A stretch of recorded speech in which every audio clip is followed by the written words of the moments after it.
Stoic philosopher Epictetus believed that honorable character and a life of wisdom begin with a clear understanding of one basic principle. Some things are within our control, and some things are not.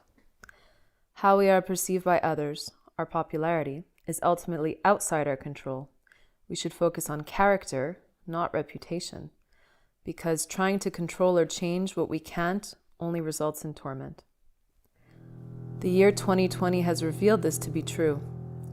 Many Americans, especially affluent types, prioritize reputation over character, and it has indeed resulted in torment. In the COVID debate, there is a mainstream popular narrative and a competing unpopular narrative, a fringe. The former exploits the common mediocre desire to be popular. Joining the movement is easy. It results in backpats, validation, and acquires no uncomfortable confrontations.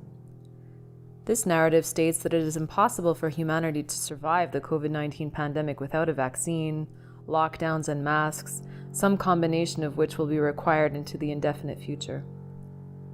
The narrative supports blaming others for infecting you with diseases, rather than encouraging personal responsibility for immune and general health. Proponents of the competing narrative, on the other hand, must stand up to massive social forces simply to make their arguments, which are not radical. They support a return to classic pandemic management tools, the same ones used by Sweden and other states and countries which did not lock down for COVID-19, which resulted in average mortality for 2020. They do not believe this pandemic warrants a complete overhaul of the economic, social, and educational systems. They believe that every human being should be empowered with truthful information about risk and how to best care for personal health and to make his or her own choices. Faced with these competing narratives, we must consider motives and costs. The force of social pressure to conform with the mainstream narrative is large, so we know from the outset that the people willing to argue against it are either insane or extremely driven, courageous, and strong. It is easy to eliminate the possibility that they are crazy. Many of them, such as Elon Musk and the scientists who drafted the Great Barrington Declaration, are giants in their fields. They risk everything, weathering exhausting personal attacks from all sides in order to battle the crowd. Who are these people? What do they gain by doing what they do? Princeton professor Robert P. George, a specialist in moral and political philosophy and the theory of conscience, uses the example of slavery to demonstrate that every serious moral dilemma reveals two categories of people: the majority, who go along with the popular zeitgeist no matter how atrocious it is, and the minority, who risk their very existence to fight it.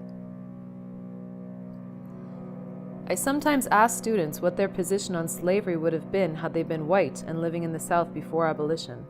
Guess what? They would have all been abolitionists. They would have bravely spoken out against slavery and worked tirelessly against it. Of course, this is nonsense. Only the tiniest fraction of them, or any of us, would have spoken up against slavery or lifted a finger to free the slaves. Most of them, and us, would have gone along. Many would have supported the slave system and happily benefited from it. So I respond by saying that I will credit their claims if they can show evidence of the following: that in leading their lives today, they have stood up for the rights of unpopular victims of injustice whose very humanity is denied, and where they would have done so knowing, 1, that it would make them unpopular with their peers, 2, that they would be loathed and ridiculed by powerful, influential individuals and institutions in our society, 3, that they would be abandoned by many of their friends, 4, that they would be called nasty names, and 5, that they would risk being denied valuable professional opportunities as a result of their moral witness. In short, my challenge is to show where they have at risk to themselves and their futures stood up for a cause that is unpopular in elite sectors of our culture today. Epictetus would recognize these people, those willing to pursue unpopular causes, as people of character. Mature people who create their own merit by forgetting what other people think of them. Never depend on the admiration of others. There is no strength in it.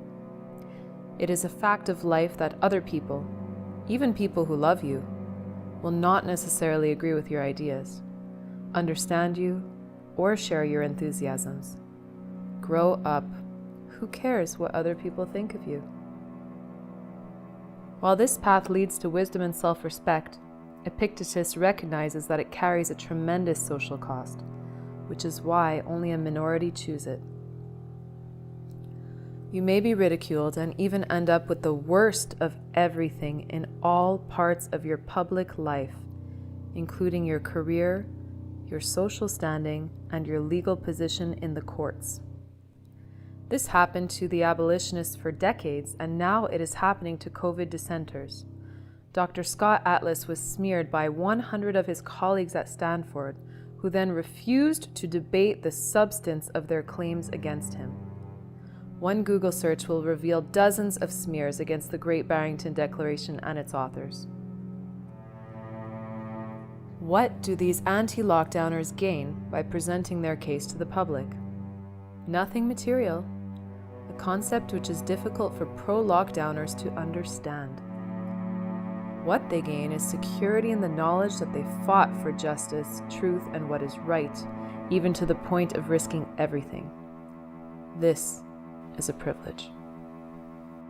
Anti-lockdowners get to stand up for the least powerful in our society, for those who have no voice, for the people who are desperate for their industries to survive, for the small business owners who make just enough to feed their children, for the essential workers who stand in the supermarket checkout day in and day out while their children stay home playing video games in place of school, for the kids in developing countries who walk for miles through fields just for a Wi-Fi signal, for the frightened elderly people who haven't hugged a family member in 8 months, for the hospital patients who will die alone and afraid, for the religious congregations prevented from doing outreach, for the families foregoing holidays, birthdays, and travel, for the socially isolated, for the babies who are growing up without seeing smiles, for the special needs kids deprived of their therapies, and for the women and children locked home with abusers, for the new patrons of the food bank, for the formerly proud career men newly sunk to the unemployment line, for those driven to drugs or drink, for those whose rehab was suspended, for those considering suicide, for those whose vaccinations and medical treatments have been delayed or canceled, for those wondering if life will ever again be worth living, for those who feel there is nothing left to rely on, now that lives, livelihoods, and educations can be decimated at government whim. Anti-lockdowners believe that all of these people, every single one, deserves a voice, a unique vote as to the philosophy of his or her life, and that no one else, even someone vastly more powerful, has the right to override it. By supporting this system of equality and fairness, anti-lockdowners seek to live in a world built on those principles, which protects themselves, their families, and the world of human beings as a whole, prioritizing human beings over corporate and government interests. What do the lockdowners gain? To answer this question, we need only consider who the acceptance of their program benefits. Tech interests, billionaires, pharmaceutical companies, certain political parties, the 1%, the same people who can easily work from home, who are not harmed by the lockdowns, who consider themselves so smart that their decision as to what should be scary must hold for every single person on the planet. No votes are needed because their judgment is so good. Whatever businesses and educational systems and social structures need to die must die because they say so.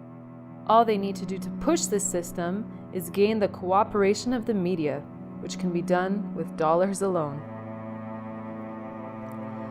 Ask yourself, who deserves your trust? I would argue that anti-lockdowners are today's abolitionists, people willing to take up an unpopular cause at incredible risk. Lockdowners may currently be popular, but they are on the wrong side of history.